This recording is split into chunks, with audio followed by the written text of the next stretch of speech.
50 yıl süren bir savaş var. Yüz binleri bulan insan yaşamının yitimi söz konusu. Bununla birlikte yakılan köyler, boşaltılan köyler, cezaevi süreçleri özet olarak bir arada değerlendirdiğimizde bunun sonuçlarının çok ağır olduğu bir hem psikolojik hem sosyolojik bir gerçekliktir. Yani bunu bu şekilde değerlendirmek gerekiyor.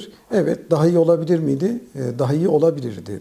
Bunun esas nedeni genel itibariyle bir bütün olarak siyasetin Sayın Öcalan'ın üstün görebilirliğine erişememeleridir. Bunu anlamakta zorlanmalarıdır. O nedenle bu sıkıntılar, sorunlar, aksaklıklar yaşanıyor. Bunun iyicene anlaşılabilmesi için aslında çözümün kendisinde Sayın Öcalan'da olduğu ayrı bir gerçek.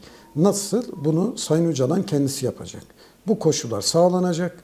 Bu koşullar sağlandığı zaman Sayın Öcalan'ın kendisi toplumun her kesimiyle düşünmüş olduğu çözüm perspektiflerini birinci ağızdan sunmuş olacak. Bu da herkesin işini kolaylaştırmış olacak. Evet, devlet olumlu bir adım attı. Bu önemsenmeli, bu değerli bir tutum. Ama bu işin esas mimarı Sayın Öcalan'dır. Ve bunu bugüne kadarki sunmuş olduğu şok edici nitelikteki çözüm önerileri, perspektifleriyle görmüş olduk. Şimdi umut hakkı için aslında yasal bir düzenlemeye gerek yok. Türkiye'nin uluslararası ülkelerle yapmış olduğu anlaşmalar var, sözleşmeler var.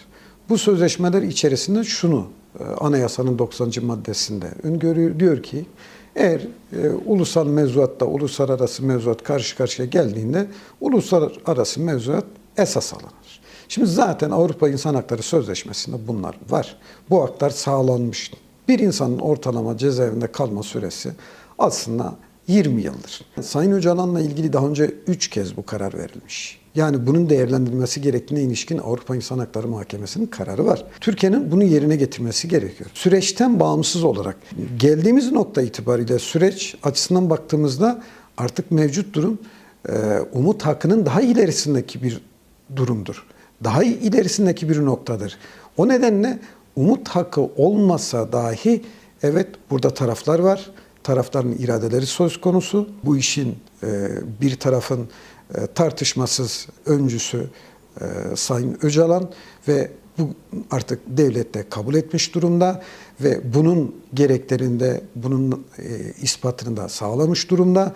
O nedenle eğer siz barışmak istiyorsanız siz bunu sağlamak zorundasınız. Siz bunu yerine getirmek zorundasınız.